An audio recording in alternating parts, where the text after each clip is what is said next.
It's a brand new working week and we'll be welcome to another interesting edition of VOP this morning on Voice of the People Television, where we have trusted sources for the top stories, conversation and update that matters. I am Fina Chuku, and I'm not alone in the studio. Good morning, Chukuma. Good morning, Fina. Good to have you again today. Good to have How you. was your weekend? Very well. Beautiful. Beautiful. Interesting. Now, I'm talking about topic of conversation today. One of it is that Tinubu happens to be on our radar again, where we have another journalist, Hundeyin, accusing the president, Bola Ahmed Tinubu, of being under U.S.-France influence due to the FBI drug files that he had against him. And also on our radar today, we also beam the touchlight on some persons who are supporting the one-party states. Ganduje, who happens to be the national chairman of All Progressives Congress, have come up to say that too many cooks spoils the soup. And this was what he said, when he was advocating for one-party state in Nigeria, even though he said that they are not going to force people or opposition members to join the political party, the ruling political party. But he said, if that should be the case, then we should go on with it. He also cited China to be one of the strongest nations in the world that also practice one-party state. And away from that, we also talk about the state of insecurity in Nigeria and the fact that we had another intel coming up to say that most killings in Nigeria have been linked to foreign headers, and this was coming from the defense headquarters. Oh, well, Pina already told you my name, but in case you didn't capture it, I am Chukuma Okoro. Now, those are the major topics of discussion, but before we move on, we encourage you to click on the like button and subscribe to our YouTube channel. We are Voice of the People TV. Also follow us on all our social media platforms. We are at VOP TV Live. By the way, we are broadcasting live on Metro SL TV channel 264. You can also visit our website, www.vop.ng, for fresh and trending news stories. You can also share your views by calling in on the number scrolling on your screen. Well, talking about trending stories, FCT Minister Nyesom Wike has praised President Bola Tinubu for significantly transforming Abuja's infrastructure since assuming office on May 29, 2023. During a project inspection, Wike asserted that only those unwilling to acknowledge progress will claim the president has not performed, citing several projects set for commissioning as part of Tinubu's second anniversary celebrations. Well, I think Wike is not alone in this. Daniel Buala also told us that, look, if you are doubting the president's achievements, then either you are blind, you are deaf, or you are dumb. And Nigerians are asking, how come only people in government are seeing these things? Because Nigerians don't see them. The president's economic policies are making headway. The economy is improving. How? How will you say that the economy is improving? Let's talk about inflation. What is our inflation rate? 2 digits, hovering between 24 and 28%, even after rebasing the consumer price index. Is it employment? Is it unemployment? Has it dropped? No. Is it about the multidimensional poverty? Has it dropped? No. Is it about insecurity? Is it about the health sector? Is it about education? So when people in government tell us that the economic policies of the president are making progress, and we begin to ask, probably they buy from different markets. Of course, you don't blame them, because right from the house they live, the food they eat, the water they drink, the car they use is taken care of. Their bills are paid by the government. So how would they know what the average Nigerian is passing through? How will they know? They are not supposed. That tells you clearly that they are far removed from the plight of the average Nigerian. Well, Tinubu might be, through Wike, building some roads and highways and flyovers in Abuja, but how much of that translates to improving the standard of living of the average Nigerian? These are questions we should ask. I always say that our people in government have a false sense of accomplishment. That is what I call it. You build highway, you build flyover, and you think that people should clap hands for you when those same people cannot even afford 3 square meals. Projections in and out from IMF, from World Bank, even from our own National Survey Agency, National Bureau of Statistics, tells us that by June 2025, 137 million Nigerians will face acute hunger. Has that changed? The president went to Brazil and told Brazilians, look, we can't even go to farm because of insecurity. So how about the $2.5 billion cow deal that he made in Brazil? Has it taken off? Has it started? Nobody knows. So why are people telling us that the president's policies are making impacts on Nigeria? We don't see those things. So probably they have binoculars They have different lenses with which. Fina, do you have one that you can see this? Because I don't seem to have any.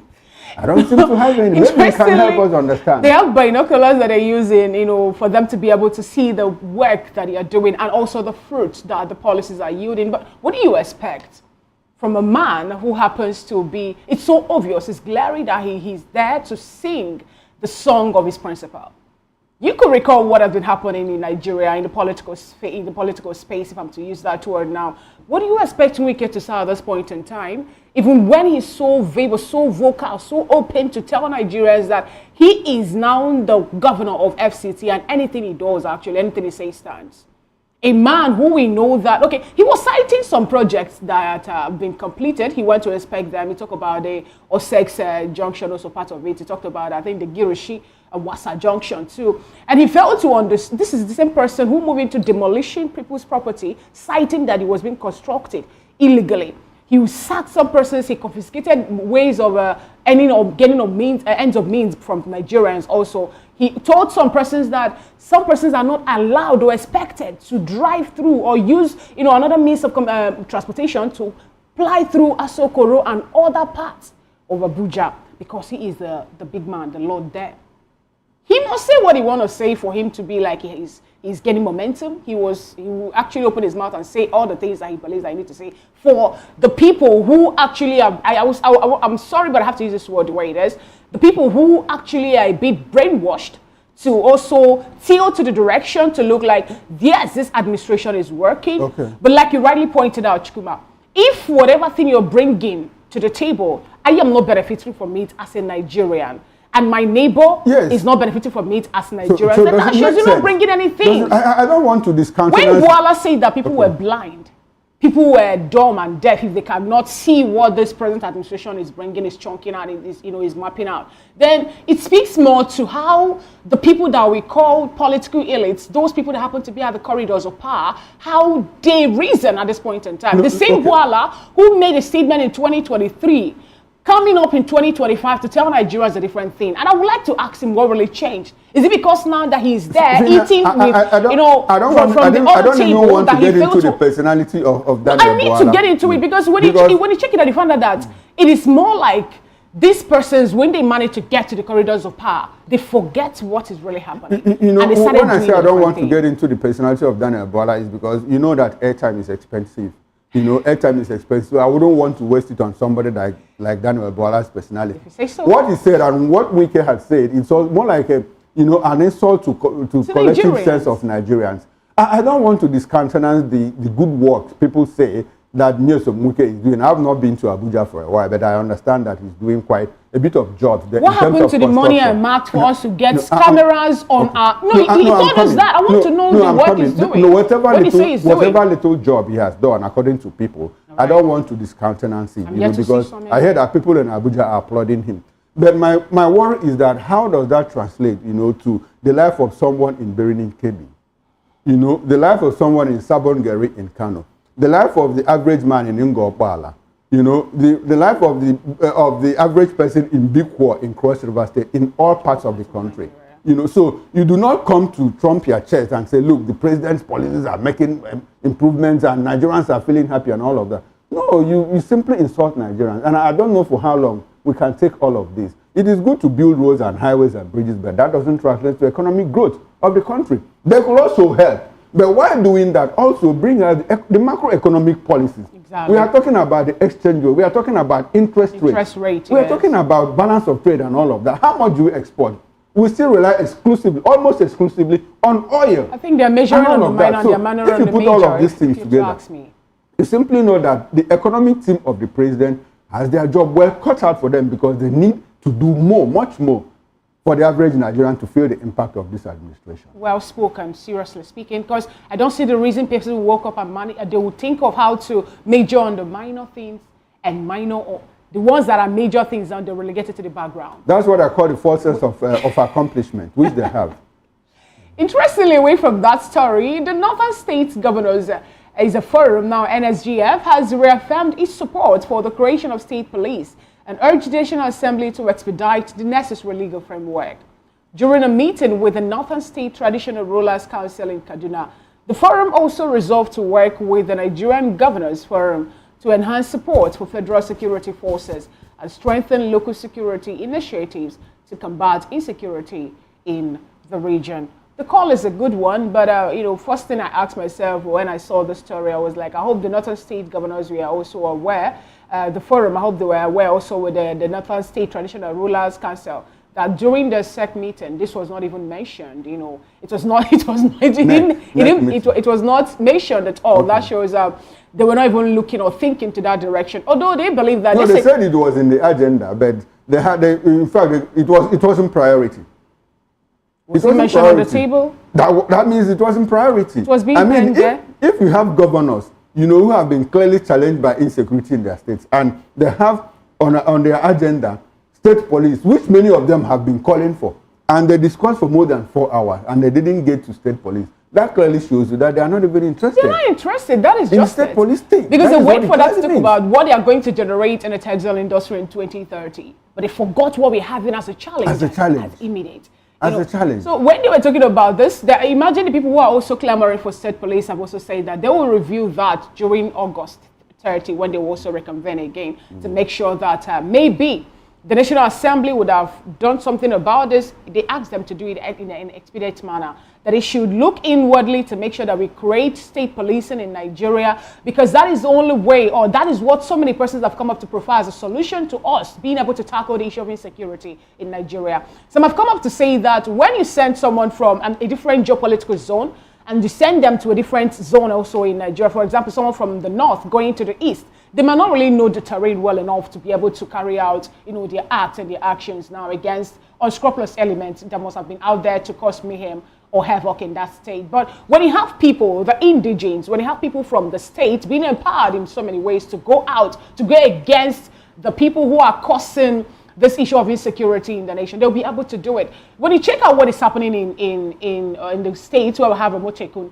you find out that it's more like the issue of insecurity is kind of reducing in those states. For example, in Anambra State, before the emergence of a Bubago outfit, although the persons also come up to accuse them of extrajudicial killings and taking laws into their hands and all that, you find out that then Anambra was more like a state that persons, especially the prominent one, cannot just go in and their lives will be assured. Recall that they lost 2 state assembly members to the hands of kidnappers, yes. But with the emergence or the creation of Ibubago, they were able to do something. But now that experts have come up to bring out the solutions to the government, to tell them that this is more like a way to go to stop the issue of insecurity. I don't know why is it that they don't want to look to that direction and make sure that state policing is being enacted or the law is being enacted. Why are they delaying it? Fina, the issue of state police has been quite it's been an ongoing debate for a very long time. The current president, when he was a member of NADECO, during the NADECO campaigns, he was very upbeat about state police. Even as a governor, he championed the cause of state police. But curiously, when he became, when APC got into government for 8 years, we didn't hear anything about state police. It was silent, you know, it was frozen, more like. But I'm happy that he resurrected it sometime in January. And what we heard was that, look, the 36 state governors, you know, have signed up for state police. We are waiting the FCT minister then. Meanwhile, I would like for Wike to understand that he is not the governor of the FCT. He holds that position in trust for the president, who is actually in charge of the FCT. That said, I'm a bit curious about how the northern governors, you know, who have all the while been against state police, are suddenly warming up to it. And I say, I'm very cautious about it. What is the issue? What's the point? What have they discovered? Is it because of insecurity? And one thing tells me, let it not be that the northern state governors will surreptitiously try to convert what they have as Hisba police to state police. Yeah. You know, it's a very dangerous angle. It's a very dangerous route to travel. What it clearly tells me is that a certain group of people, you know, will be at the short end of the stick. You know, so while discussing state police, you know, there should also be policy breakdown, you know, so that they have limits.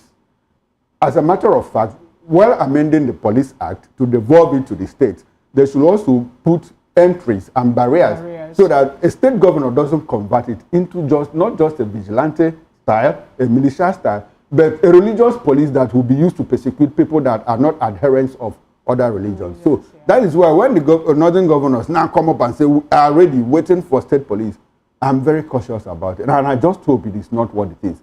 So it is good that we begin to see the dead ends early on and make sure that we prevent what might be what we call stories that touch the heart. Because I like the fact that you cited the issue of the case of Anambra State, where the local vigilante is doing something very, very good now, and Amote Kutu in the 5 southwest states, aside from Lagos, they are doing well. They are able to push back, rampaging headers and all of that.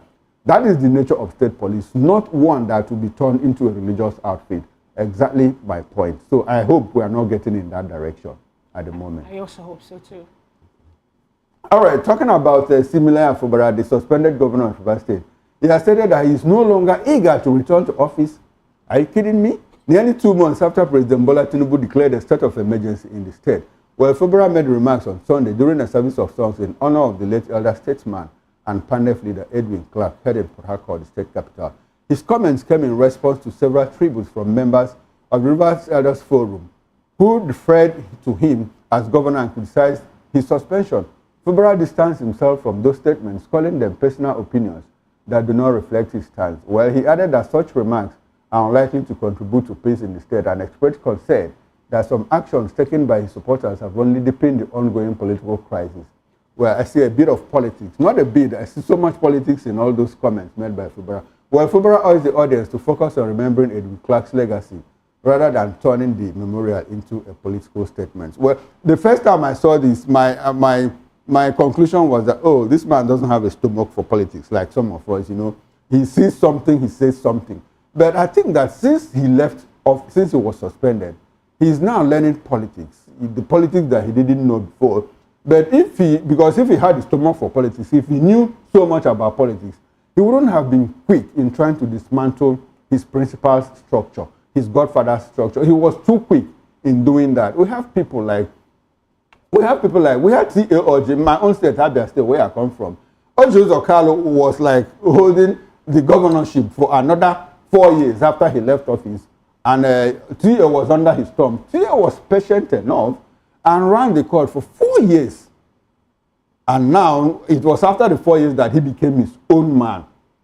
In his second term, he became his own man. Unfortunately for us, when he did his second term of 4 years, he now took 4 years of OKZ and left OKZ just like that. So, but the message there, the lesson there is that he endured. That is the way Nigerian politics is structured for now. But I think Fubara was, he was too quick in trying to dismantle his principal structure.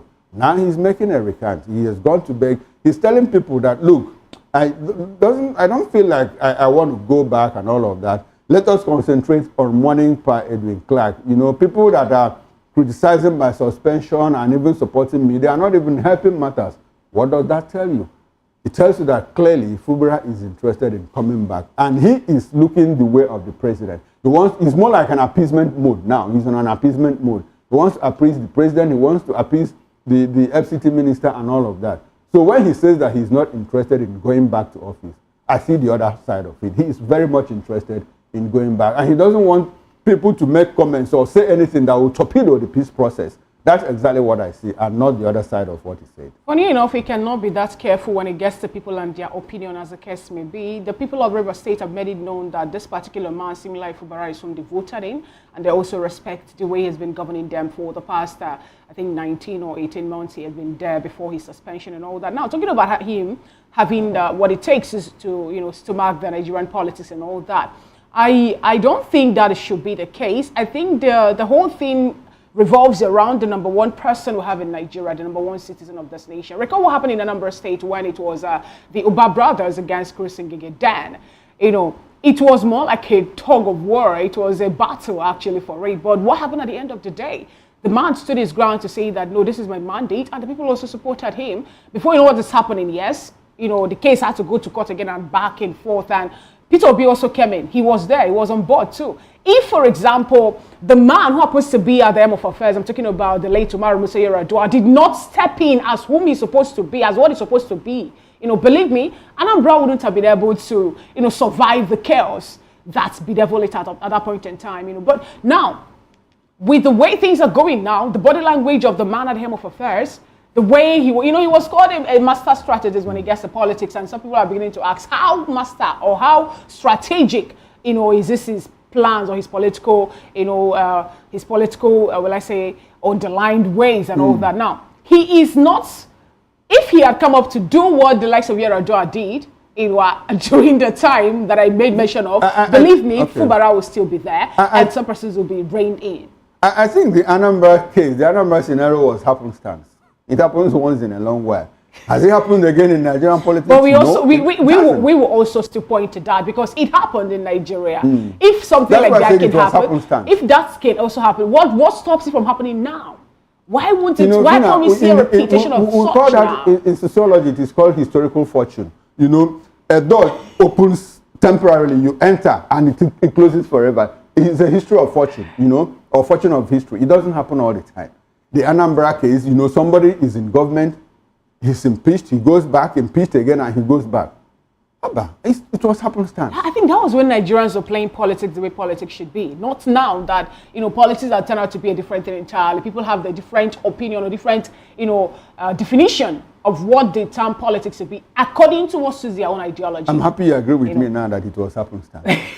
Please, let's move on. Let's go to Borno State, where Governor Babagana Zulum has ordered a ban on petrol sales in Bama local government area, including Bama Town and Branki, as part of efforts to curb insurgency. While the directive follows consultations with security agencies and includes strict enforcement measures against violators. Additionally, Zulum has approved the release of 35 patrol vehicles and motorcycles to bolster military and youth volunteer operations in the Igze community. I've just been thinking, I've been doing some kind of soul searching to see the connection between the sale of fuel and insurgency, the ban on the sale of fuel in Bama local government and Igze community, and I can't wrap it around my head. Is it because insurgents or terrorists have access to fuel with which to use to power their vehicles and all of that? Yeah. If they don't buy from Bama, how many local government areas are there in Borno State? Can they buy from... Fina, maybe you can help me. But the thing is this, it's, the closer the filling stations are to the camp or the hideouts of these insurgent members, the more convenient it will be for them to convey the petroleum product, that's the PMS now, to their hideouts. Now, when he said that he's placing a ban on all the filling stations, he said something that kind of interests me. He said no secret cow in this particular case. All filling stations in that area, no one should sell their product again, But it's more like putting the cart before the horse. Reason is this. You cannot use because of a selected few a subject majority of other persons, to such hardship. We have people who are living in these areas who are human beings, normal persons who are not part of this insurgent group, these terrorist groups or the Boko Haram bandits and all that, But now, if he had come up to say that we have to place a restriction, this is not the first time a Northern governor is placing such ban. Some time ago it happened to, even to the sale of bread. Solve the problem? Even the sale of bread too. It did not. That's exactly the point. It did not. It cannot solve the problem. What's the essence of it? If these people have sponsors. They do. Foreign sponsors and dollars, euro, pounds, is given to them, in that is in quantum. So much amount of money, you can't stop it, but you want to stop the average person from buying fuel. So what is the essence of it? As we speak, I'm still trying to wrap my head around the reason, to stop. Maybe he has intelligence. That intelligence is not open to you and I. So that is why it's difficult for me to understand his position and the angle that he's coming from. The other time there was a ban placed on bread sales in another northern state in Nigeria here. The governor then gave this reason to be. He said his reason was the fact that some bakery owners will now produce the bread and send to the bandits by enhancing them and their operations. And then when he noticed that to be the case, he stopped people from doing the same. He said nobody should, nobody is allowed to. You think the terrorists will not have access to buying bread elsewhere? That is the thing. It's like saying you have removed fuel subsidy because 100 people out of 220 million people were profiteering from it. We saw it happen in Nigeria. So that is the way Nigerian politics goes. So it is still difficult for me to understand why Governor Zulum will ban the sale of fuel in Burma local government area. What problem is that going to solve? That is what I want to understand. He believes that is going, because he made a statement when he went to, to applaud the military also in his community. He said something, quite will I say, instructive during that particular meeting. He said that the reason for this is for them now to see clearly the people who are, first of all, sponsoring these terrorist members. Secondly, to also see them and to know where they are coming out from to lynch or to carry out the attack on the people. Recall that he also made a move. He said he's going to move the people who are already being, the communities, within that area who are already suffering or who are still suffering, this whole back and forth from the unscrupulous elements, killing them and all that. He set up some IDP camps. But when you check out what Babagana Zulum is doing in Borno State, it is not really easy. Because he is the only governor now at this point in time being vocal about the emergence or the resurfacing of insurgents in Borno State. Yes, someone brought it. Before we travel very far, I think Zulum is swimming against the tide. It's as simple. He's swimming against the tide. He can't go far. Until they get to the root of the matter, there is not much that How do you think we should get to the root of the matter when someone whom we saw that in his house, he harbored a terrorist, happens to be at the helm of affairs, Chukuma? And how do you expect us to get to Exactly my point. Exactly my point. If they're ready to fight insecurity, we'll fight it. Until we're able to take out the sponsors, you can't make any headway in fighting insecurity. That is it. Anyway, this is how far we can go, talking about the trending stories that made it to our radar today. We'll go on a quick break, and when we'll come back, we'll take a quick peek on the cover page of the National Dailies. Do well to stay with us.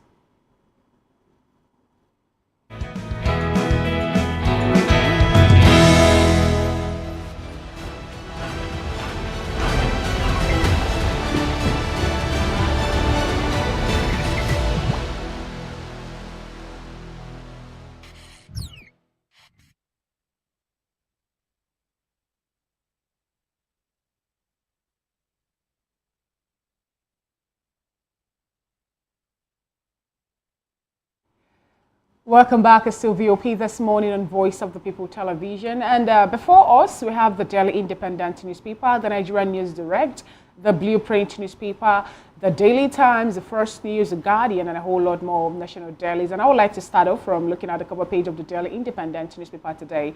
The window headlines reads, Pay TV charges, Nigerians turn to alternative entertainment platforms. I'm disappointed with NANS under Ababio's leadership. That's coming from Saye. The banner headline on the cover page of the Daily Independent today reads, Despite rebound, experts see Nigeria's foreign portfolio tampering off. Rider, say Nigeria needs more stable long-term capital. Serap asks CBN to explain if banks disburse allocation direct to LGs. NDLEA nabs woman with cocaine in private part, stomach, bag. Aviation expert cautions FG over planned regionalization of NCAT. Faros Ranti at 99, model of exemplary leadership, says Tinubu. 78 enslaved Nigerians set free, returned from Ivory Coast. Another bold headline on the cover page of Daily Independent. PDP governors raise Saraki-led committee to reconcile aggrieved members before NEC. Say defection forcing governors' orders to come together. The bottom strip headline. Defense Minister throws weight behind NAS Security Summit. Those are the stories on the cover page of the Daily Independent newspaper today. And up next is the First News newspaper with the window headlines. Disclose LG. Reverse payment details or face legal action, Serap tells CBN. Keyamo. Nigerian airports below global standards. MMIA to undergo major upgrade. Army arrest 12 suspected Mahmuda terrorists in Kwara. Court orders EFCC to return $20,000 bribe to CleanServe CEO. And beside the nameplate you have, Fubara downplays return to office amid suspension. My spirit has left there. That's coming from Fubara. Now the big story. Tears, trauma as 78 Nigerian girls return from sex camps in Cote d'Ivoire. You have, there's a picture there of, I think this is Jim Wobodo celebrating. It's 5th birthday. His 85th birthday. You have Ugwani, Peter Mba, and Wobodo's children. Quite a good one. I think he's one of the surviving 79 class of governors. Yeah. There are just about two of them, and he's one of them. Okay, now, God said Fubara must be restored. Bishop Ekana urges Tinubu at service for Pa Edwin Clark. Air Peace aircraft hits Antelope in Abuja. Grounds flight. I'll take that again. Air Peace Aircraft hits antelope in Abuja, ground flight. It's good that he didn't hit a cow, you know. This one is an antelope, bushmeat as we call it. And now the bottom three, in the sports of what? Arsenal show spirit in Anfield comeback. And that's all from the First News newspaper. And that's how far we can go, you know, taking a quick peep on the cover page of the National Dailies. Do well to be part of the newspaper review proper on top of the hour at 10 a.m. here on Voice of the People Television. Away from that, we'll go on a quick break, and when we come back, we'll x-ray what Hundeyin David said about the President Tinubu. He said that Tinubu is working for US, France, not Nigeria, as he claims that this was as a result of the FBI drug files that he is involved in. Do what to stay with us.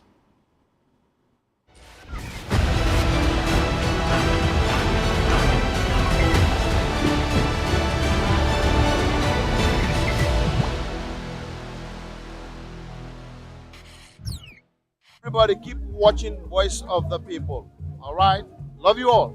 Hello, sweetie. What's going on? My name is Kiki. Keep watching VOP TV. Thanks. Hey guys, what's going on? Olumide Oru, the Fresh Prince of Lagos here, and this is VOP TV, guys. Hello guys, I want you to please keep on watching VOP TV. Ladies and gentlemen, my name is Hafiz Oyetoro. Please keep watching VOP TV. Shout out to VOP TV. Very big shout out to the fans and lovers of VOP TV. My name is Tayo Fajuro. I'm an actor that you are going to live to love. Keep watching. Cheers. Hi everyone, so shout out to VOP TV. Step into a world where stories unfold, secrets unravel, and dreams come alive. Every story has a legacy. Every legacy holds the power to inspire. A unique interview series that celebrates the lives of Nigeria's elder statesmen and women through their remarkable journeys in the military, diplomacy, public service, academia, medicine, and beyond. Conversation that transcends generations, offering guidance to youth leaders, diplomats, technocrats, and future change makers. We unveil the wisdom, resilience, and achievements that shapes our nation and the world. Join us every Sunday on Voice of the People Television. Reminiscence, legacies that leads the way, stories that lives on.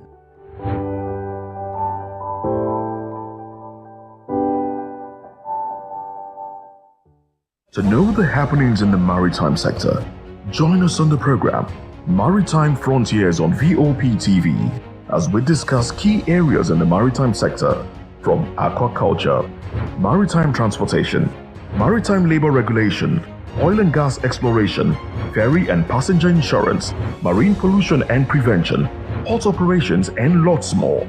Join me on Sundays every 2 p.m. to 3 p.m. on Voice of the People TV. Maritime Frontiers, exploring Nigeria's blue economy. Are you ready for the extraordinary? Something big is happening on your screen.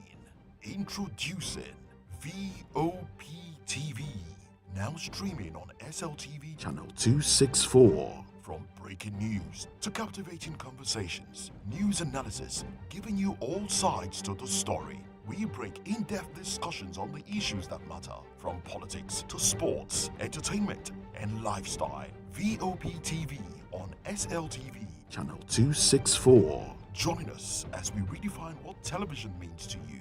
Voice of the People Television, VOP TV. Now you have more than a voice.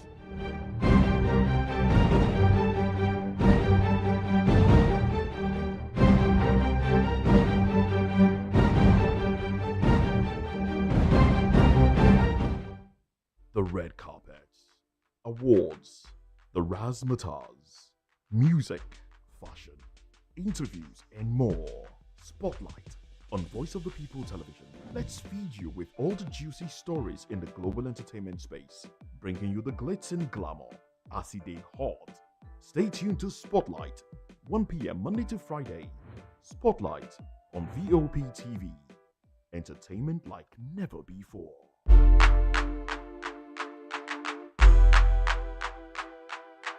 Good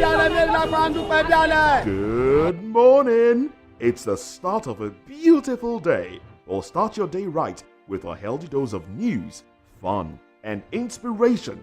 Join us on VOP this morning for the latest news, trending topics, and uplifting stories to set your day on the right vibe. From news and current events to lifestyle and entertainment, you are covered. VOP This Morning, 8 a.m., Monday through Friday.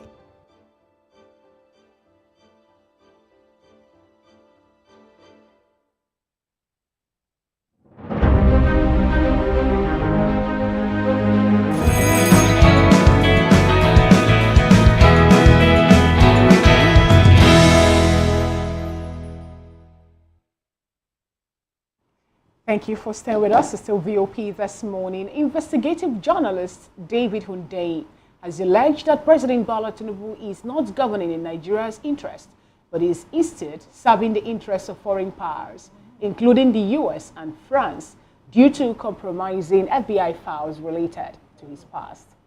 In an interview, Hundeyin claimed that Tinubu did not legitimately win the presidential election and is instead being propped up as a foreign asset who can be manipulated.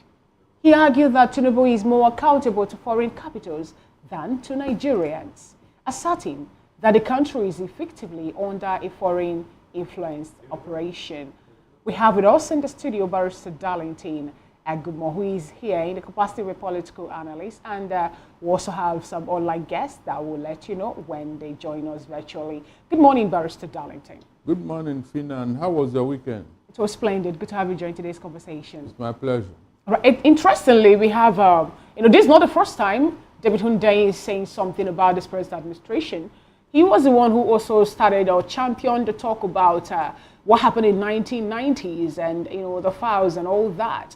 But now that he come up vocally again during an interview to accuse the president again of not working in favor of Nigerians, but working in favor of, some Western powers, he said he is not working for Nigerians, but for foreign capitals. What do you have to say about this for a country as big as Nigeria? My dear, it is a sad tale to tell. A very big embarrassment. I have said it before. In fact, what David is saying is not new to me. I am aware, I know, I have said it severally, that throughout the Tinubu's presidency, the U.S. Secret Service will be on his neck. It's a fact. Can't you see what is going on? How many times have FBI said they are going to release some reports? Later they say that we should give them 20 months. Whom are they saving? Who are they protecting? Do you think they are doing it for nothing? The answer is no. I have said it. As long as they have something on Tinubu and they have come out to say that he's an active asset, my dear, forget it. We are just empty. We are a sitting duck to the U.S. government. We are a sitting duck. I'm not joking. Unfortunately, we don't have a National Assembly that should look into this matter. Unfortunately. Now, what do you think that the reports from a foreign country can ever have its way in a sovereign nation like Nigeria? When you say we don't have a National Assembly, this is just what happened in 1990s, if I'm to use that word. Yes, it's true that we learned that some monies were forfeited and all that in line to this particular case. But what do you expect the National Assembly to do at this point in time? They should have done something about the Tinubu himself. One man cannot destroy an entire country now for his own selfish interest. In fact, there should have been an impeachment proceedings by now against him because of this thing that the US are doing with us. But it's wrong. It's wrong. Impeachment proceedings, you say? Before now, some Nigerians who were angry or who were aggrieved over the report or the result from the 2023 general election, they went to the Supreme Court. They have their evidences. But what they got from that particular Supreme Court was a turn back. Recall that happened before the declaration of the swearing-in ceremony happened and all that. So if the people who happens to know the laws and know what this also entails for Nigeria could not do anything to stop the emergence of such a person becoming the president, what then do you think the National Assembly should do? Now, my dear, that is the electoral matter. Are you getting what I'm saying? That's the electoral matter. This has to do with the National Assembly. They are the ones with a 2/3 majority. Tinubu is out of that place. No court can stop it. No court. Okay. Okay, Barrister, before we travel far into this discussion, let us interrogate the source of this statement, and that is David Hundeyin. You know, on what authority is David speaking? Does he work for the CIA? Does he work for the FBI? Does he have intelligence that Nigerians don't have? Is it something? Is David Hundeyin a source that we should rely? Is he a state? I'm sorry. Is he a United States state actor? You know, or is he just making conjectures here and there? Are there facts behind his assertion? You know, because I asked the question in light of the fact that some people have also alleged that, look, David is pursuing a personal vendetta against the president. So before we even start taking this discussion seriously, let us examine the source of the message. Good. David Hundeyin granted an interview to the other journalist, the UK journalist, and he said all of this. Is it should we go to the bank with what David has said? Ms. Okoro, when the facts are very obvious, Barrister, what are the facts? Hold on, you don't need to force it. Look at it this way. My brother, for the CIA to come out and say that Tinubu is their active assets, it is more than enough evidence. Barrister, who told us that? It was the same David that told us that CIA said. No. The CIA said it. David said that CIA said it. No. Hold on, please. We were here when the court told the CIA to release a certain document. They said no, that the man in question is their active assets, that they will not release those things. Barrister, I'm not sure that was what happened. Hold on. This recent one, Uncle, that the CIA said that they gave us a date on when they will release a particular document. What happened? On that particular day, they now gave it another 90 days. Yes. So what are they doing? What do you think is going on here? No, Barrister. Barrister. What I want us to, you know, we are journalists, and so we deal with facts. I want us to be very factual about this, you know. So when they ask for 90 days, you are talking about facts. Has the CIA actually come out to say, look, this man is our active asset? We heard it from David. No. Oh my God. This is look at me. So is that you are not following what is going on? Maybe I'm not. So that's why I need yes. You are not at home with news. Okay. You are not at home. What are you saying? This one that was all over the place.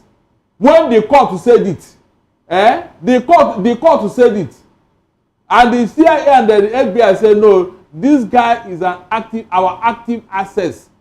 That it will now compromise a lot of things if we release those documents. And you are saying David, when did David didn't say that? It was not David, please. It was the U.S. court. Even this document they said they want to release now. Was it David? It was the U.S. court. So now that the what's it called again? The GLOMA response have been revoked, you know, under the FOIA.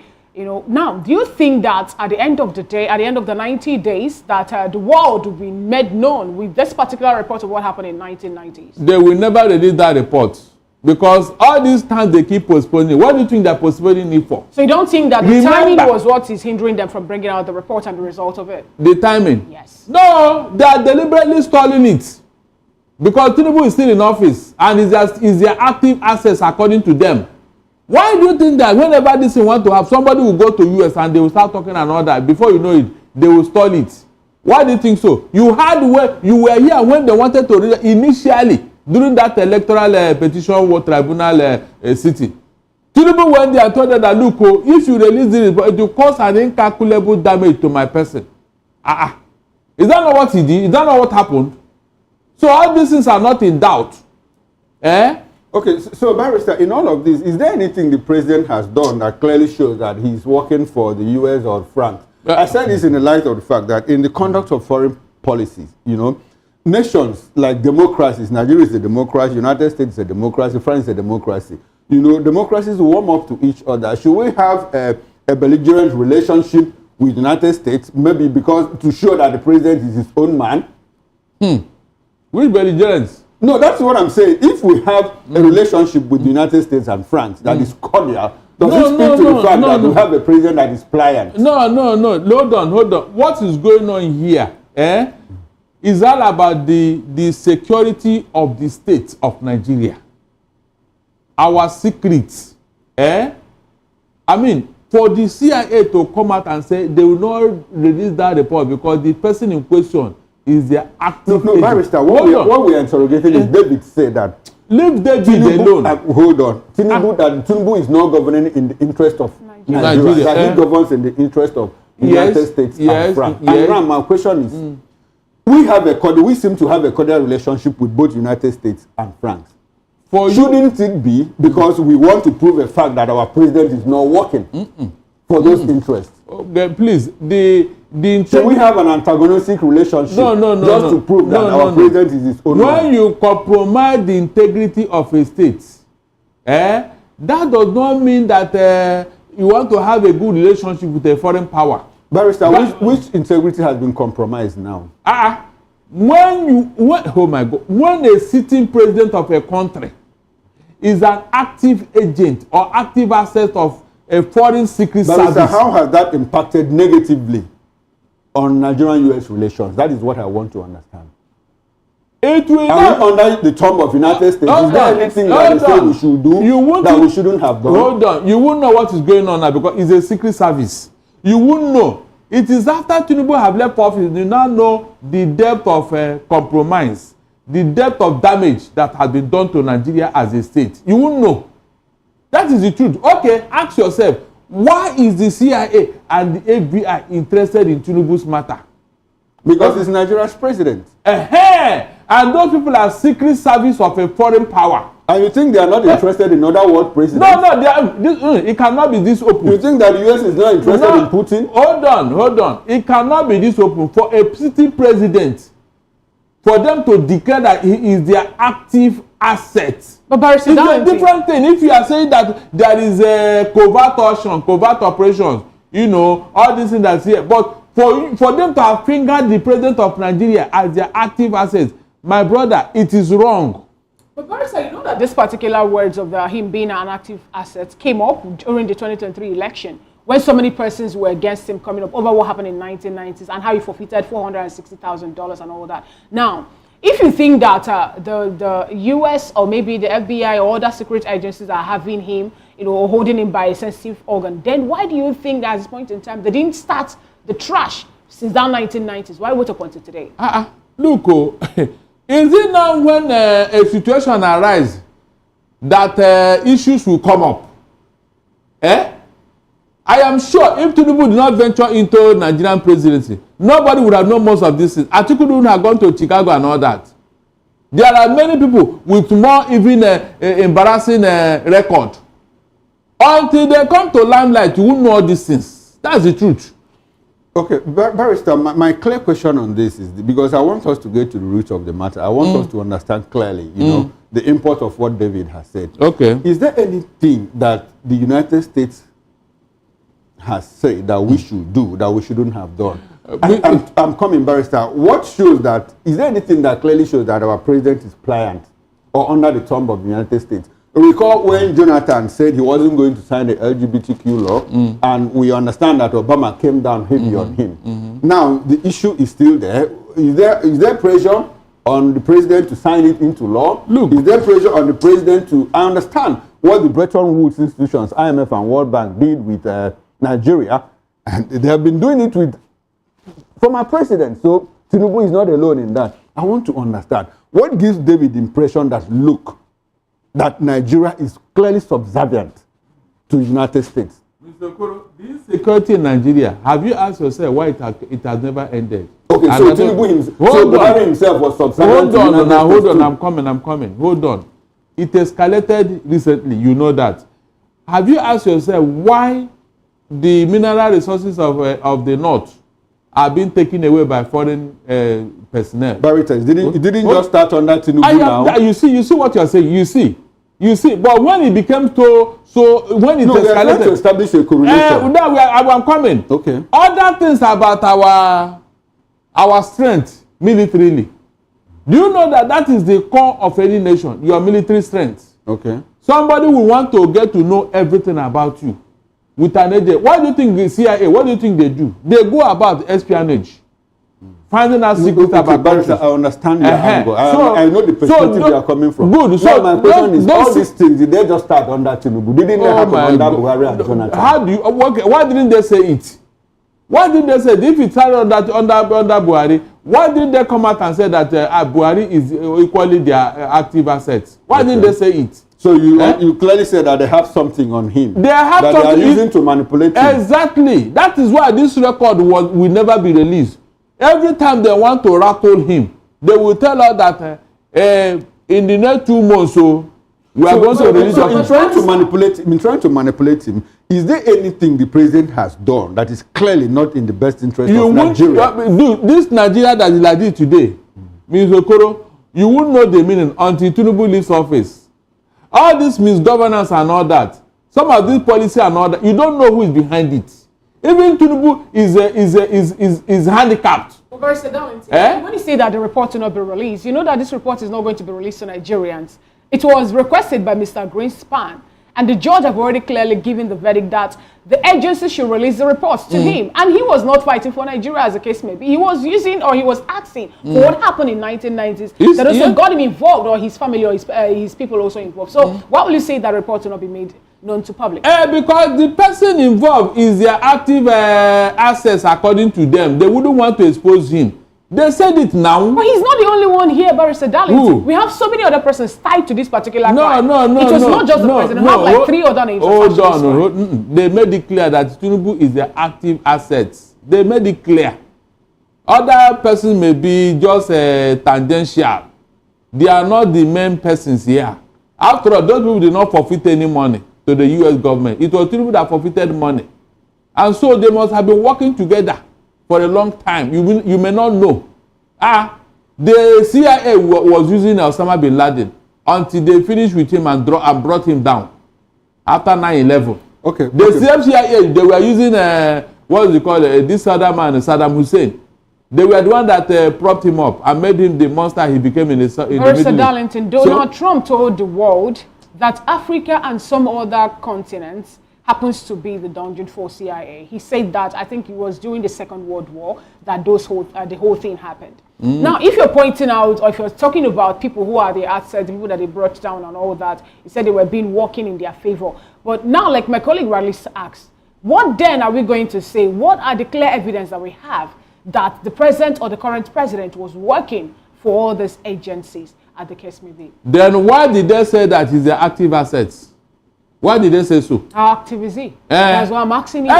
We should have challenged them. That's why I was telling you here. When that thing came up, if all these things that have been going on with FBI and CIA, why is it that Tinubu have not gone to court and challenged them? But the presidency have come up to make it known that they don't have any evidence against him, and the thing that they're going to bring out is not the same thing they brought out in 1990. It's not enough for you to deny. Go to court to challenge them to come and prove how you are their active asset. Then you see what will happen. Okay, Barrister, let's go back to the issue of forfeiture. A certain sum of money, $460,000, was forfeited, as a part of drug proceeds in the United States. So I think I have asked you this question before. Was it you or another lawyer that I asked? This forfeiture, which is more like plea bargain, does it place culpability on the president? No, that is plea bargain does not mean that you are exonerated though. The crime is the judge that they gave you instead of serving your jail term. Okay. That's what it means, instead of serving jail term. But it has been recorded there, yes. It's like what happened with Cecilia Ibru and all that. Okay, when she so what it clearly means is that you committed the crime. What do you mean? So how much of that is could impact on the electoral chances of the president in 2027? I don't understand. I mean, since it's established, if those documents are released, how much of that is going to impact? How will it impact, on the chances of the president in 2027? Look, it's not because of election per se. It's because of the person. Look, if you have such a tag, how will it impact on your worldview? That is the meaning here. I mean, being the president of the country now, being the president, he already has immunity in Nigeria.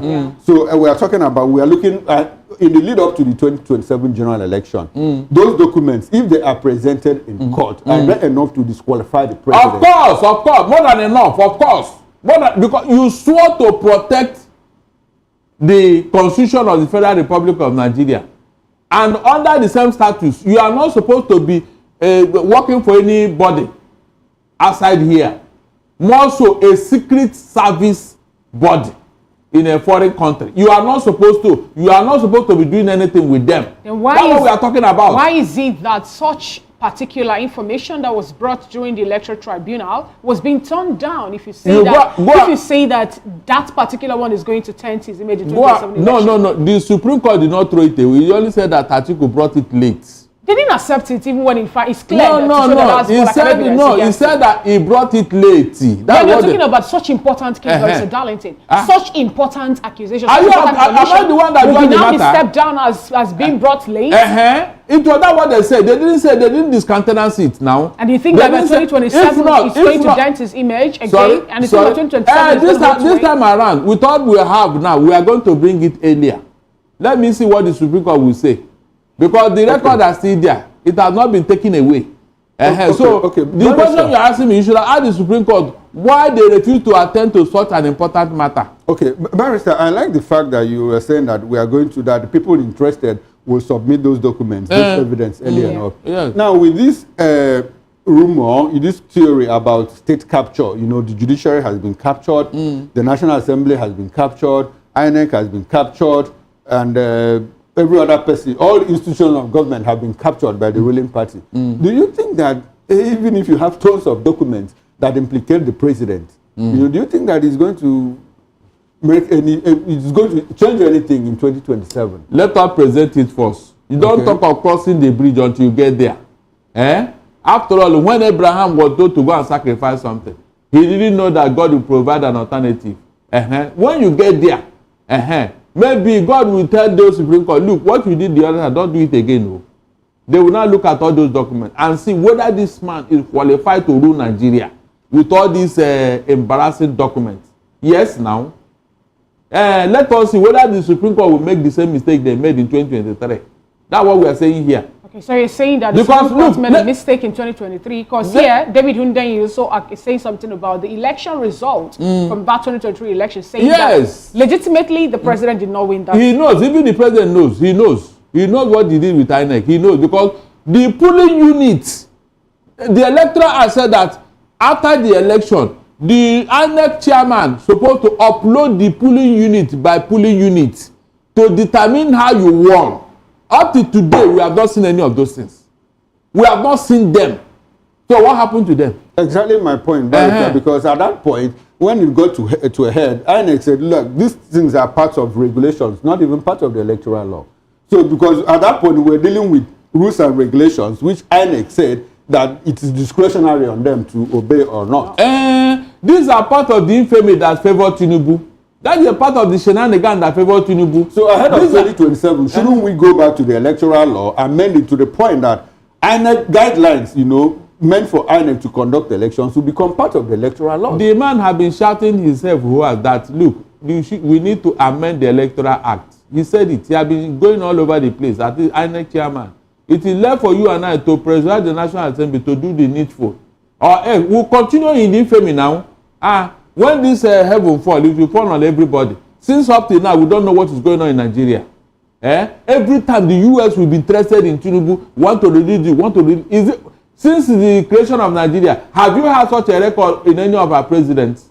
Have you had any of this type of record in any of our presidents? Please tell me. And why is it that Tinubu have not even gone to court against the US or government and their secret service? I expected him to challenge them to prove how all these things are coming to him. Rather, he will be doing everything to block them from releasing those documents. But if you go back in history, Barrister Darlington, you also find out that some persons also have been accused of, moving or tilting to the west to get 1 or 2 aides for them to do or have a coup in Nigeria during the military rule. So if you're saying that some persons have not really told that point, then that shows that maybe what is not in history at the point as a case. What are you saying? What are you talking about? There was a report that made it known that among all the coups that Nigeria have experienced, certain number of the coups have been sponsored. Hold on. Those things are very minor to what we are talking about. Very, very minor.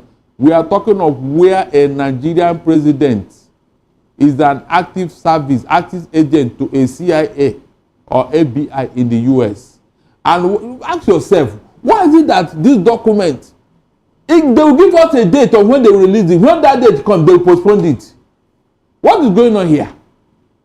You mean they are doing it because they don't know what they are doing or what? Or they just want to... And why is it that the president have not challenged them?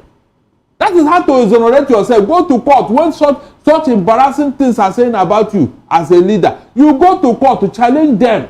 You can sue them in the US now. You don't even need to go there. Your lawyers will do the job. All right then. That's the only way Tinubu can convince me that this thing they are saying is not true. Okay, thank you very much, Barrister Darlington Agombo. This is where we'll round off the discussion on the first topic. We'll go for a short break. When we return, too many cooks spoil the soup. That is coming from an APC National Chairman, Abdullahi Ganduje, as he advocates one-party state for Nigeria. Join us again.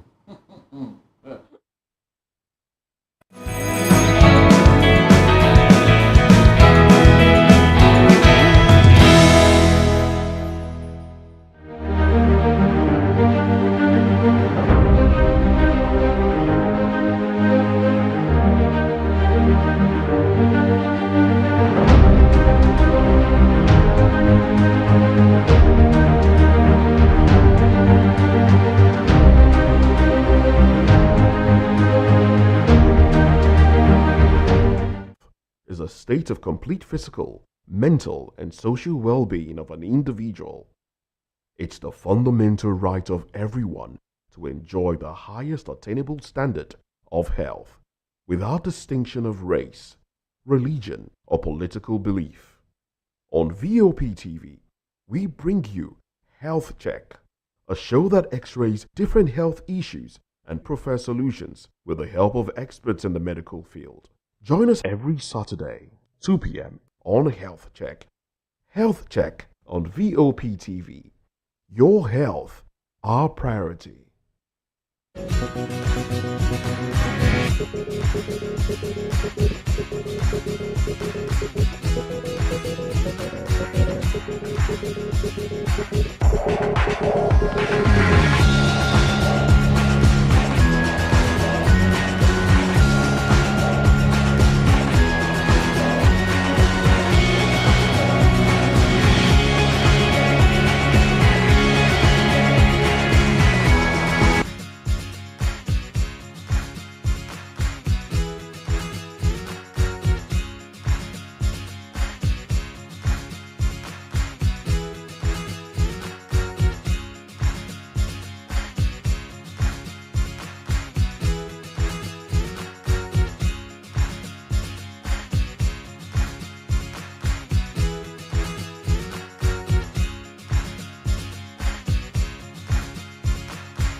And thanks for staying with us. And if you are just joining us, this is VOP This Morning on Voice of the People Television, VOP.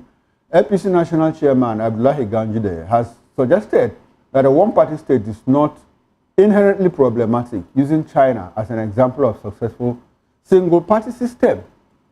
Well, he made the remarks after facilitating the defection of 3 PDP senators from Kebbi State to the APC and hinted at more political development soon. Despite his comments, Ganduje clarified that APC is not actively pursuing one-party state but is open to welcoming more opposition members. Meanwhile, Honorable Kabiru Al-Hassan Rurum criticized Senator Rabiu Musa Kokwanso for hypocritical and entitled comments regarding recent NMPP defections to APC. Well, we are joined virtually by Comrade Collins Amadin, who joins us from Benin City in Edo State. We also have Dr. Emmanuel Yama. He's a social political commentator and advocate of good governance. He also joins us virtually from Port Harcourt. Gentlemen, good morning and thanks for coming to VOP this morning. Good morning and thank you. Chukuma, good morning. Nice. Good morning, Comrade Collins Amadin. Good morning, Dr. Iruayenama. Now, Doctor, let me start with you. Dr. Iruayenama, let me start with you. We had Abdullahi Ganduje, the national chairman of the All Progressives Congress, saying that, look, one-party system is inherently not problematic, citing China as an instance, an example that is successfully running single-party system. What is your broad reaction to the fact that, I mean, the national chairman of the APC has come out to say, look, Nigerians have been asking, is Nigeria on a descent to one-party state?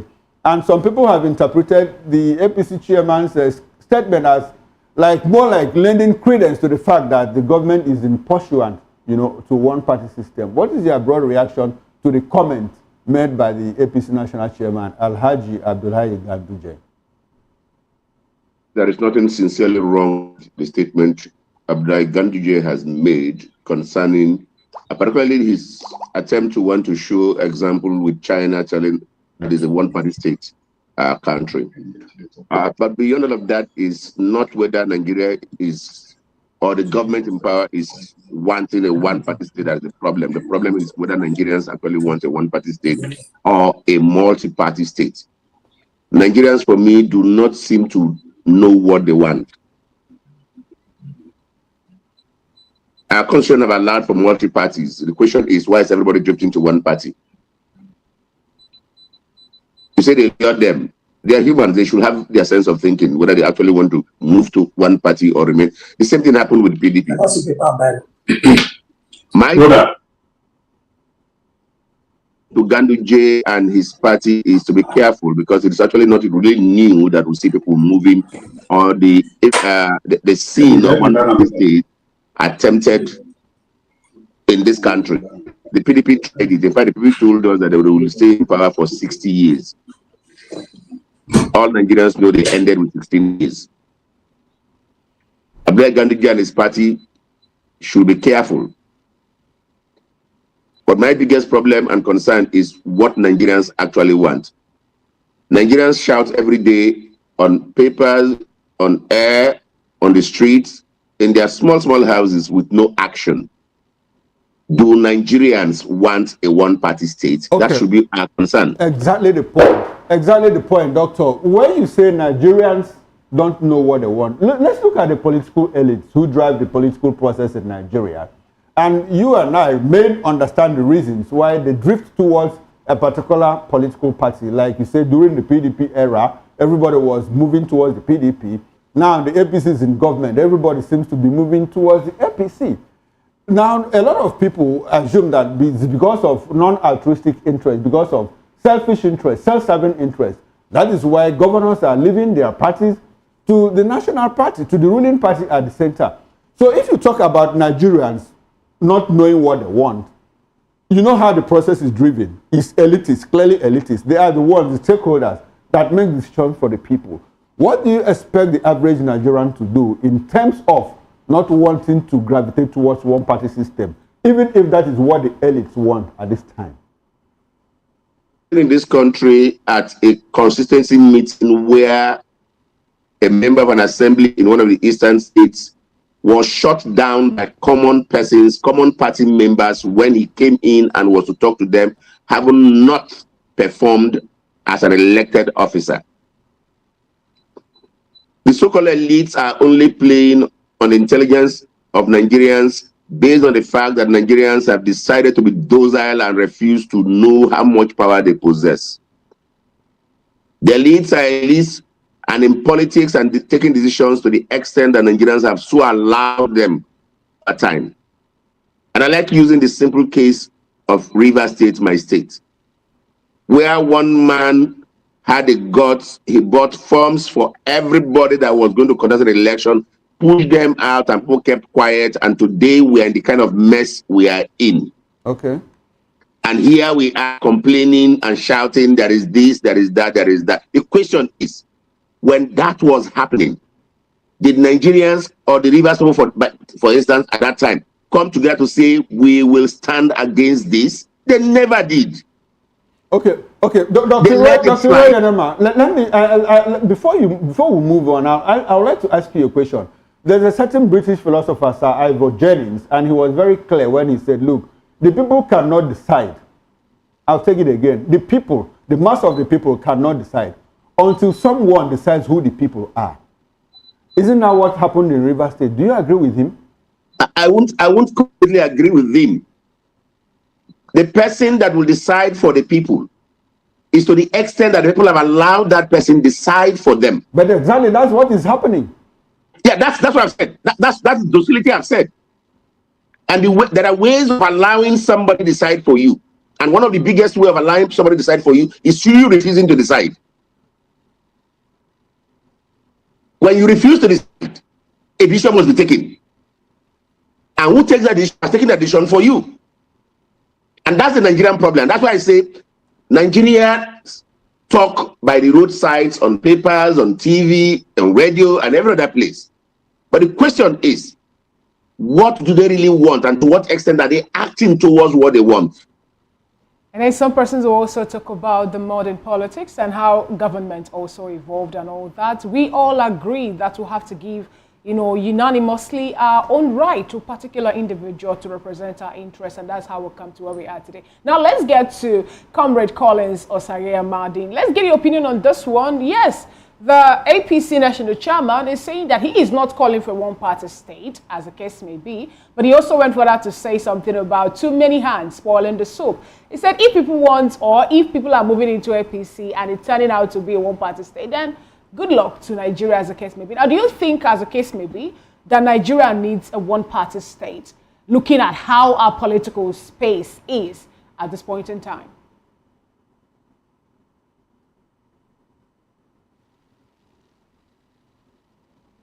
All right, Comrade Collins Osagie, would like you to unmute your device so that we'll be able to hear you.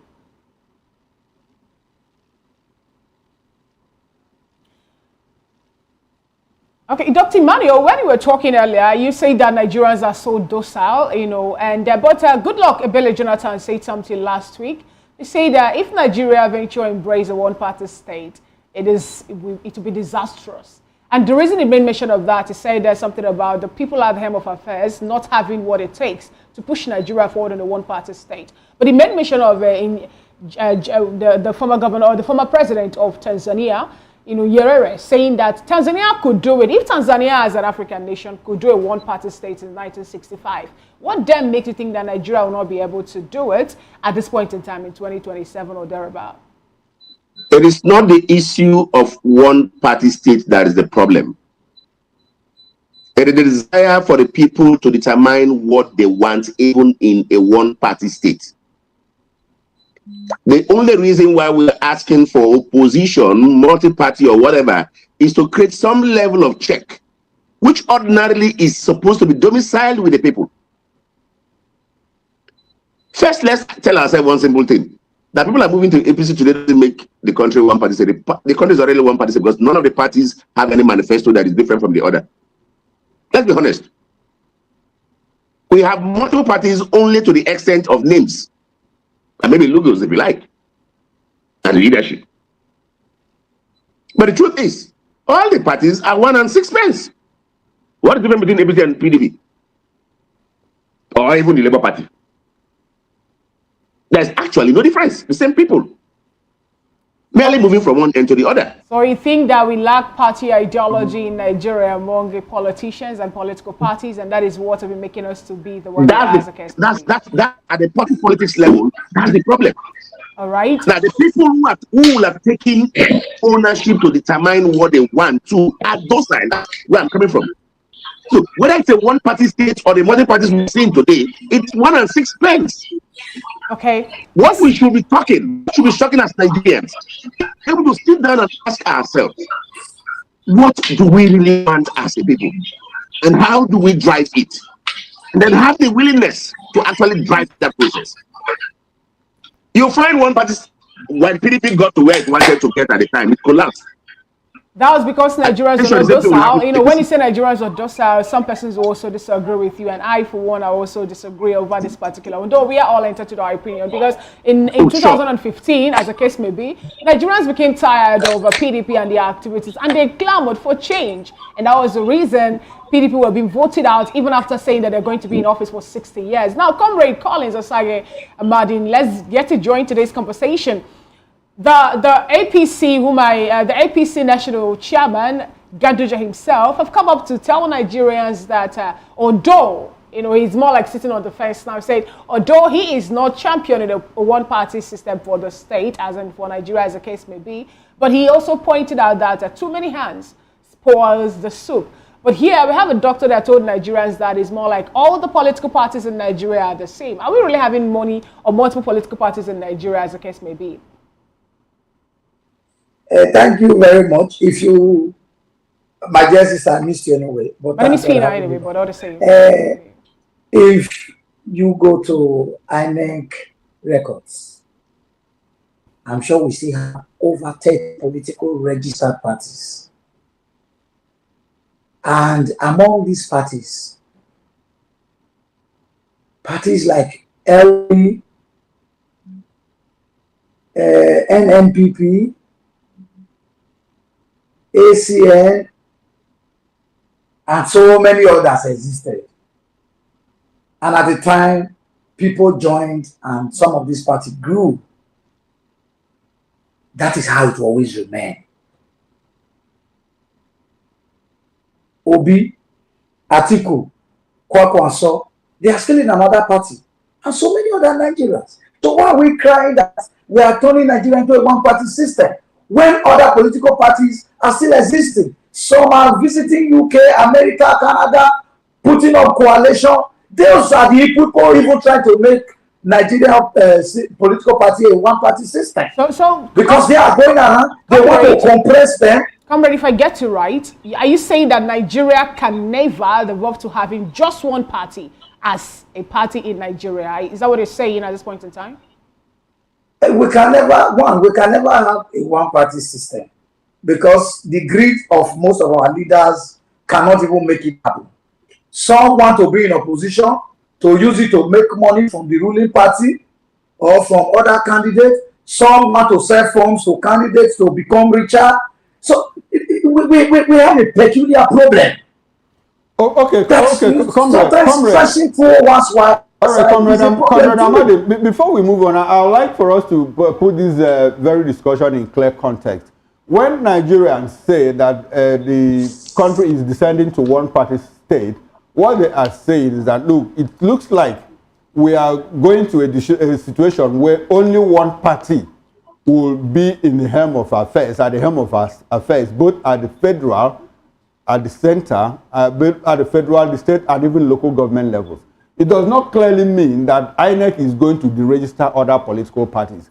When you go to a place like United States, where they have two dominant parties, the Democrats and Republicans, there are also other little parties. Even in the UK, there are other small parties. So that is the context I want us to look at it. We are not saying, nobody is saying that, look, that INEC is going to deregister or that all other political parties are going to die off. What they are saying is that the reign of power will be in the hands of only one party. And that is the APC at the moment. And people feel so, rightly so, because look, from comments by the president himself, from comments by the national chairman of the APC, by comments from people like you who belong to the APC, it looks like everybody is gravitating towards the APC. And that is the fear of Nigerians. So isn't the fear real? Should Nigerians not be worried that, look, a lot of people, you mentioned the Labour Party, a lot of people, senators, House of Reps members elected on the platform of the Labour Party are moving over to APC. Senators from the PDP, 3, one fell swoop, left the PDP to the APC.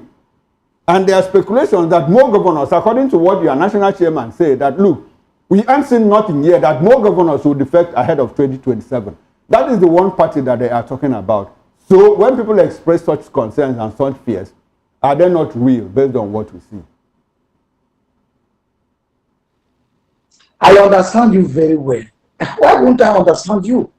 What I am saying is the opportunities are there for opposition to build their party and make it big and viable.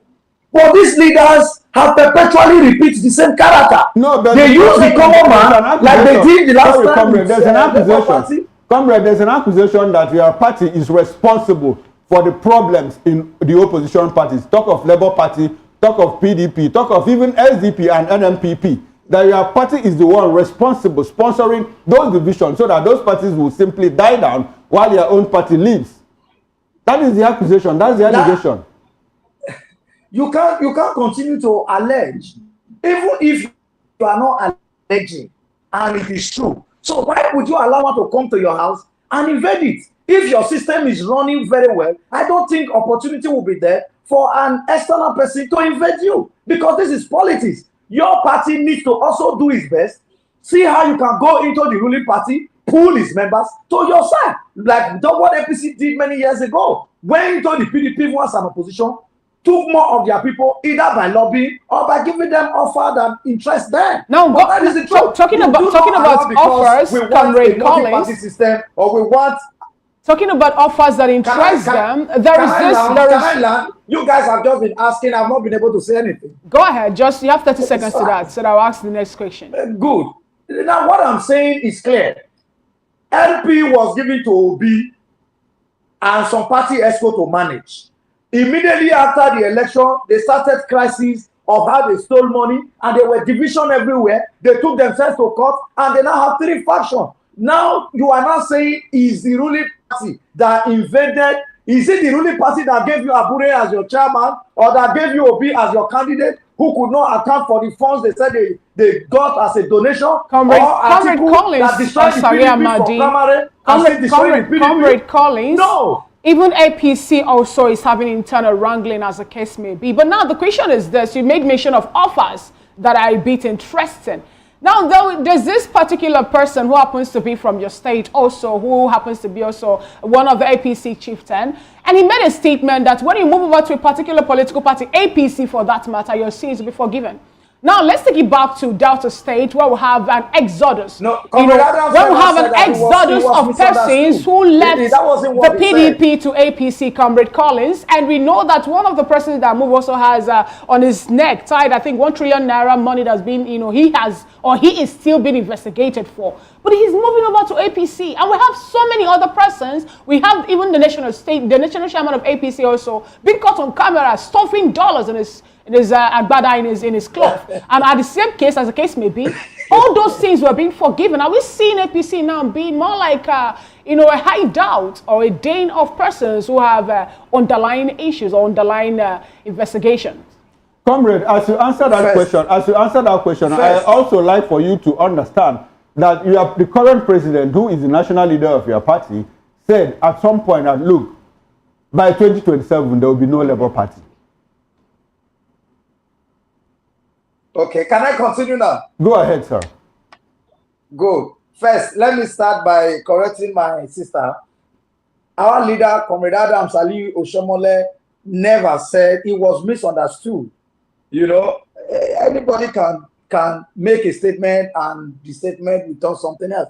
And at the time, Adams have always also said, APC is not a church that you come in and your sins will be forgiven. Nobody's playing that.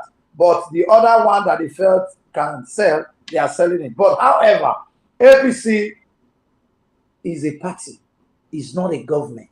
The party may be in government. There are institutions of governments.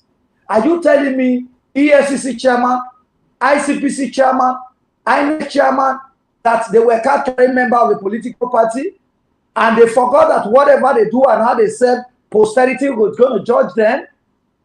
So if they choose to play by sentiment or use personal friendship to handle cases, history will judge them right or wrong. I hope you're also aware that they have been appointed by a particular person. They have been appointed by a particular person who happens to be the one at the helm of the APC as a political party. So now how do you expect all these persons you just made mention of now, the anti-graft agencies who have been appointed, the head of their heads now been appointed by the president to work against the president, who is their principal? Then the constitution should be revisited. Okay. Because he did not make, it's not his own making. That it will be his engagement to appoint someone. If I am to appoint someone because you feel I'm an APC member, should I not appoint? Should there be vacuum in agencies or in government? Those are just rhetorics to disrupt the system. If they are not capable, they are not capable. If they are not capable, Nigerians should cry out that they should be changed. So using party or who appoints you or who doesn't appoint you isn't the issue. El-Rufai was once a minister of FCT, for example. But you saw when he was demolishing and confiscating some property and what have you, it was affecting his party members. Comrade, you talked about the same thing you see Wike do today. Some of his friends are victims of his policies or his renewal agenda. Comrade, you made mention of Nigerians crying out, as the case may be, and you know, I hope you are in Nigeria. I understand that Nigerians are suffering, as the case may be. We're having, you know, multidimensional poverty. It's not just, it's now everywhere. And Nigerians came out 1st of August to 10th of August to say that they want to protest the hardship in the land. They are protesting #EndBadGovernance. And we learned that even minors were being arrested. Minors were being tried in a normal civil court. Minors and persons who are protesting hunger in Nigeria are being arrested and they're being charged with treasonable felony. How then do you expect Nigerians to speak out at this point in time? Now let me tell you, when things are genuine, they are genuine. You can't be sponsored by Yes Daddy or one Dubai landlord to create unrest. Okay. Comrade, Nigerians hungry. I am coming. And Nigerians hungry, as the case may be. You should. Personally, as a Nigerian, and Nigerians hungry. When you ask me questions, allow me answer you. Comrade, and Nigerians hungry, if I'm to ask you. You cannot say we are all Nigerians. Let me tell you. Okay. Who are Nigerians? I am and you are. Are Nigerians hungry or not? Good. Okay. The world itself is a quagmire. The world economy is a quagmire. Okay, Nigeria comrade. If God is even on our side, and we are struggling to survive. Comrade, we are out of time. We are running out of time. You said something about Senator Adams Oshomole not making the very statement he made. I want to play that video so that you hear clearly what Comrade Adams Oshomole said. No, please, get me also correct. I didn't say, he did not. I want you to listen to that. I want you to listen very clearly to what he said so that I want Nigerians to listen to it too, so that we can put it in proper context. We also have my brother, Chief Esheshi Godwin. He's also former council chairman and my very dear friend. And we have quite a number of other leaders who have come. Tony Ilwobe. Ilwobe means I don't do bad. And if I want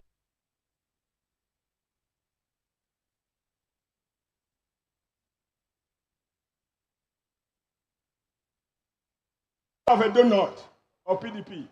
We also have my brother, Chief Esheshi Godwin. He's also former council chairman and my very dear friend. And we have quite a number of other leaders who have come. Tony Ilwobe. Ilwobe means I don't do bad. And if I once you have joined APC, all your sins are forgiven. All right then. Comrade Collins, I'm sure that you heard what the senator said. That was the national chairman of APC at that time, Comrade Adams Oshomole. He said, once you join APC, your problems are solved, their sins are forgiven. Now, I would like for us to go back to Dr. Iroy Enema. Dr. Emmanuel, one quick question before we leave. Doctor, I would like to ask you, between one party state that guarantees economic growth and freedom and a multi-party system that gives us economic decline and poverty, which one would you prefer? Quick one, sir. Hello, Dr. Emmanuel, are you there? Can you take that question again, please? Okay, I said between one party state that guarantees economic growth and economic freedom and a multi-party system that gives us economic decline and poverty, which one would you as an individual prefer? I've said before, the problem is not whether it's one party state or it's multiple party. And so the latter will not make sense if the economy will be, if the people will actually be in ruins or suffering. The facts are very simple. It is what Nigerians will want. Whether we like to keep going Doctor, back do you think Nigerians want multi-party system in the midst of poverty or single-party system in the midst of economic growth and prosperity? I've just told you. No, you have not. Nigeria, You have it's not just said. the confusion. It's just the confusion of Nigerians. Otherwise, no right-thinking person, the party, whether it's multiple or single, will mean nothing. What Nigerians want is an economy that is thriving. What Nigerians want is an economy that is peaceful. What Nigerians want is a system that works for her. The parties don't make anything. And like I said before, we do not really have multiple parties as of today. We have them only in name. All the parties are one. Yet, we are not getting what we need to get because we do not know what we want.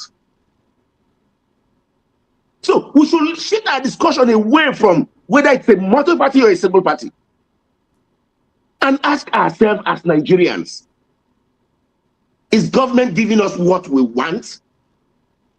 Are those in government the people we actually want? Can they offer what we want? What do we do as they don't offer us that? What choices are available for us? Well, Dr. has kept us where we are. Dr. Yenema, you seem to be employing some level of sophistry in all of this. You are dodging the question that I clearly asked you. As an analyst, Doctor, as an analyst, that right-thinking Nigerians will want Nigerians right thinking. Doctor, if APC builds a country that is economically prosperous, will you mind if it is the only party as an individual? Care. I just told you that I don't care. As long as it gives us a prosperity country. It is not that you, okay, I understand. I understand you clearly. It is not that you have answered the question. Before you were very dodgy. No, you have not. You didn't. Except you don't understand. All right. Thank you very much, Dr. Yenema. I would like for you to stay back with us as we get into the third topic of discussion. We'll go for a short break, and when we return, most Nigerians are being killed by foreigners. This is coming from Defense Headquarters. Join us again.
The Defense Headquarters has attributed the surge in violent attacks in states like Borno and Plateau to foreign headers who infiltrated Nigeria through porous borders.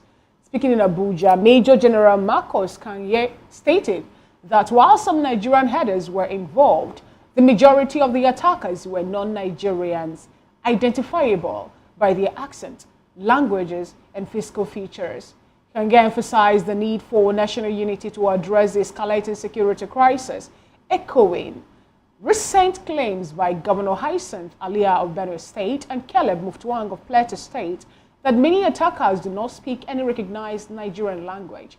President Bola Tinubu has also condemned the attacks, urging leaders to work together to end retaliatory violence. We still have with us, though virtually, we still have Comrade Collins Osaye Amadine, who is a public affairs analyst and a political commentator, and also is an APC chieftain and media officer here there in Edo State. And we have Chief Dr. Emmanuel Iwayanoma, a socio-political commentator and an advocate of good governance. He joined us from Port Harcourt. Thank you so much, gentlemen, for still being part of today's show. Thank you very much. Thank you. Now, let me start off with you, Dr. Emmanuel.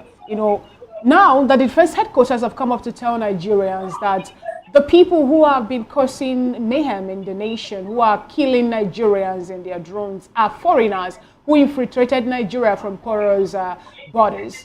Now, isn't that more like an indictment on the defense headquarters and other, security apparatus that we have, especially those that have the right or given the right to man our borders in Nigeria? How would they say that they are doing their duties judiciously and yet unscrupulous elements are infiltrating the nation? Indeed, it is an indictment, but beyond indicting them is a known phenomenon in Nigeria that our leaders jump into certain policies without looking at its long-term implication. The military and indeed the security agents can do the best to the extent of the laws within which they are operating too. We must not forget. Our country and leaders signed into certain treaties that have allowed the movement of people within certain geographical zones free, without real check. And the fact again that over the years we have also suffered poor man level within our security architecture. All of that have contributed to where we are today. I've said it on this program. Perhaps our National Assembly, for me, has become a rubber stamp assembly since 1999 to a large extent. Must wake up for the first time and begin to revisit some of the treaties that she has allowed our governments to sign off. If I mean, they don't allow me to very clear to us. The dangers have been very clear to us. The free trade and free movement, African whatever we went into, is what part of the things that have given us this problem. Okay, Doctor. And we need to find a way to address them. Okay, Dr. Emmanuel. So indictment, yes, it's an indictment, not just to the military or security persons, but indeed to our government at all, particularly our National Assembly members who are supposed to protect the common interest of the people. Okay, Doctor, talking about the ECOWAS protocol on the free movement of goods and persons, I'm forced to ask there are 16 ECOWAS countries as at then, that signed the protocol. But it's curious to see that it's only Nigeria that is going through this particular problem of challenges of terrorists infiltrating the country, from within the ECOWAS system. Ghana is a member of the ECOWAS. Burkina Faso, Togo, Benin, Gambia, Senegal, all of Burkina Faso, Cote d'Ivoire. Well, you didn't mention Niger, Mali, and the rest of them are the zones they are. Okay, do we see? Excuse me, Doctor. Check the geography. I know the geography. Do we see Nigerians? Don't affect us. Doctor, do we see Nigerians go to Mali, go to Niger, go to Burkina Faso to cause problem the way Malians, Nigerians, Burkinabes come here to cause problem? So when we talk about the territory, why is it peculiar to Nigeria? That is the question I want you to answer. Well, I don't see how we are from where you're anchoring your question. But let me also remind you quickly to ask yourself what happened in South Africa against Nigerians. Let me also quickly remind you of No, Doctor, you are trying to change the context. Don't stop. No, you are already getting it wrong. We need to proceed to analogy. I had raised a very Doctor, hold on. To look at. Doctor, hold on. If you think, if you want to Doctor, hold on. You said that ECOWAS treaty is the problem that we have. And I'm asking you, Doctor, how many Nigerians have gone to Niger to kill Nigerians? How many Nigerians have gone to Dr. Iroyenema? I would like for you to moderate yourself. I am the anchor of this show, please. When I ask questions, you answer. Doctor, how many Nigerians have gone to Mali? How many Nigerians have gone to Mali to kill Nigerians? How many Nigerians have gone to Burkina Faso to kill? If you know it, you don't answer me. You don't call me to question, Mr. Anchor. Okay, I'm sorry, I have to leave you now. Comrade Amandine Collins, we are discussing the issue of crisis within the insecurity in Nigeria. And the defense headquarters has come to tell us that, look, it is non-Nigerians that are killing Nigerians here. In Benue Plateau, communities have been sacked. People are in IDP camps, and foreigners are occupying these communities. And we have the defense headquarters under the Chief of Defense Staff come to tell us that, look, these people are foreigners. And in all of this, we have the Minister of Defense who still sits tight in his job. We have the National Security Advisor. We have Minister of State for Defense. We have the Chief of Defense Staff, Chief of Army Staff. still sitting tight. Nobody's career is damaged. At what point should the president take action and rejig his security architecture? Or do we now believe that, look, Nigeria has been overrun by outsiders? I need for you to unmute yourself. Okay. I think the major problem we have always had in this country is that sometimes people don't have capacity to do things. They just assume is their rights or is their turn. They can assume such an office. Yes, it's good that clarification came that some foreigners are involved, but they are not all foreigners. And these foreigners cannot just come and jump the border. They came through the border. Someone imported them down to Nigeria. So what are the records of these people? We expect the immigration department to be held responsible for the foreigners that have been held. It's beyond saying that they are foreigners. Okay, you give us the names of those you have caught that are foreigners.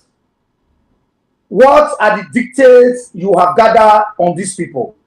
And then let's treat them just the way they have treated our people. Now, comrade, when you ask for details of the people that were being caught, we have the soul that 16 names. Or he who kills must also die. Can you hear me, comrade? We have some names being given to past administration, saying that these are the people sponsoring insecurity in Nigeria. And up until today, we are yet to hear anything from that. We have a Nigerian serving as an intermediary between the bandits and Nigerian government, and none of them are being called in for questioning, even as we are claiming to be fighting insecurity in Nigeria.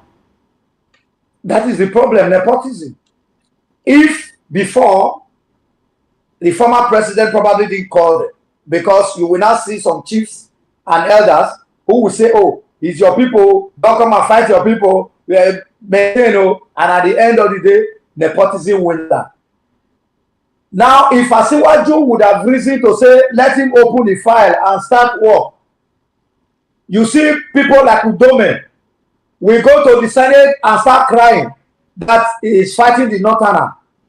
El-Rufai will be screaming, the Northerner have been sidelined. He wants to weaken the Northerners. These are the problem. Now, the media who ought to help to say them the way it ought to be will.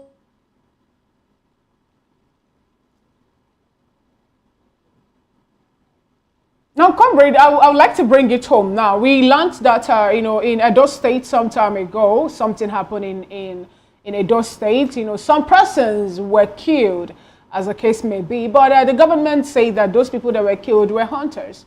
And the state governor also swiftly moved into action to, arrest some persons or some individuals whom they said allegedly were the ones that the vigilante group that killed these persons, and he moved them to Abuja. These are persons who are protecting their farmers or their lives or even their properties too, because we've seen videos where the headers, marauding headers now, will go into people's farm, rape women, kill some persons as the case may be, harvest the crops, the toils, the sweat of farmers, and feed to the cattle that are rallying. What do you really have to say about the way the governor of the state swiftly moving into picking some persons, taking them to Abuja for questioning and cross-examination, even when they say they are protecting their lands?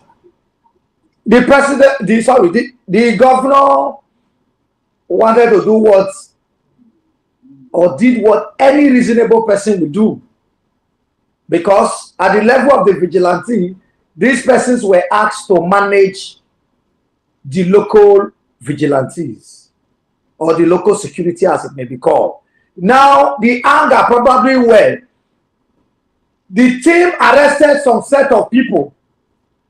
Then you transfer them to the departments that will detail or investigate them, not allowing them to be caught by mob and kill them, because you cannot be a judge in your own case. So at that point, the government needs to bring tension down. Not because he was being scared of anybody, but he was doing what he was supposed to do as a progressive governor. But beyond that, the Nigeria security institution needs to be overhauled. The nepotism in it, let me tell you, our local people catches most of these headers. Send them to the stations, and in the evening, these people are released. So are you now still faulting the fact that the people now decided to do what they believe is needful? Remember that some persons have called for Nigerians to defend themselves. We even have the DG of the SS also making the same call, and Tiwa Danjuma also said something to that regard, that Nigerians should defend themselves now against, you know, those people who have been cursing her and killing people in their drones in Nigeria. When such a thing happened, do you now fault people who take laws into their hands? Now, when they say defend yourself, depending on the context, they are not saying it based on they want to overthrow the government or they want the government to crumble. But if it's on a sincere ground, they are not saying defend yourself by if you are able to catch or hold on to perpetrators to burn them alive. They are saying put yourself together as a community, have a system where you can have local defensive system. You know who comes in, you know who is going out, and you cannot just do that by, it has to be a collective decision. That's what they were talking about, if I get them right. But if that is not what they are saying, that means they want the system to collapse. All right, Doc, now let me get... That would be an anarchy. Defending yourself doesn't mean when you come to slap me, or I should start fighting you. If I can hold you, I should take you to the police, and the police should help me take you to the court, and the court should give you the needed penalties that you need to get. You just say something about how some of them, even when they're being caught, being taken to the police station, are being released in the evening for them to go their ways. Now, Dr. Emmanuel, institutional problem. Let me also get your opinion on this particular one. Nigerians have been told to defend themselves. This is not the first time we're getting such, you know. And as the case may be, now we learned from what High Saint Alia of Better State said at Muftuang, they were of the opinion that the persons, even when they cut them now to interrogate them, they are foreigners. How then are we supposed to defend ourselves against people that we don't even know how they come into the nation, even when the Nigerian security apparatus or the people that were being given the right to man our borders could not defend us by letting those people come into the nation? It's actually a pity. It is a pity that we have governments who have abdicated their duties back to us, and we are seemingly helpless, particularly if we must follow the law as it is. By the application of the powers of government, it simply means that what they've simply told us to take laws into our hand, yet there is still law. And so that ties our hand at the other end. I have said before that we must get to the root of the problem to be able to solve the problem.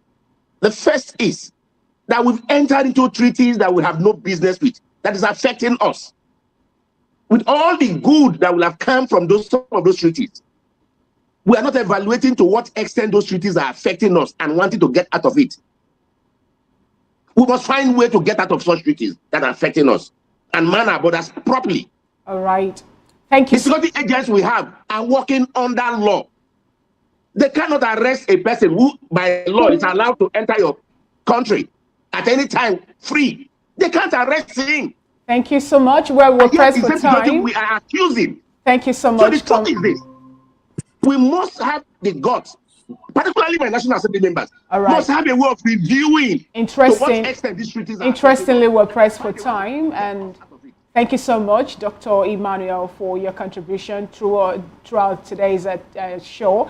And I will be speaking with Chief Dr. Emmanuel Royanema, whom I told us earlier is a socio-political commentator and an advocate of good governance. And also, we had Comrade Collins Osarie Madin join us from Benin. He is a public affairs analyst and a political analyst and a commentator too, and also an APC chieftain and a media officer. Thank you so much, gentlemen, for being part of today's show. We also had Barrister Darlington Agum of VOPTV in-house analyst. Thank you so much for being part of today's show. And here is where we'll have to, draw the curtain on today's VOP this morning. We'll also ask you, gentlemen, to stay with us for the newspaper review proper. That'll be on top of the hour 10 a.m. On behalf of the backroom staff and my colleague Chikuma Okoro, who is here in the studio, I'm Fina Okechuku.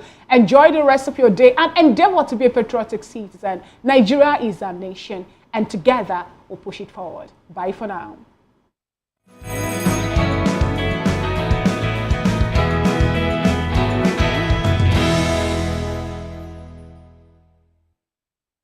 Everybody keep watching Voice of the People. All right?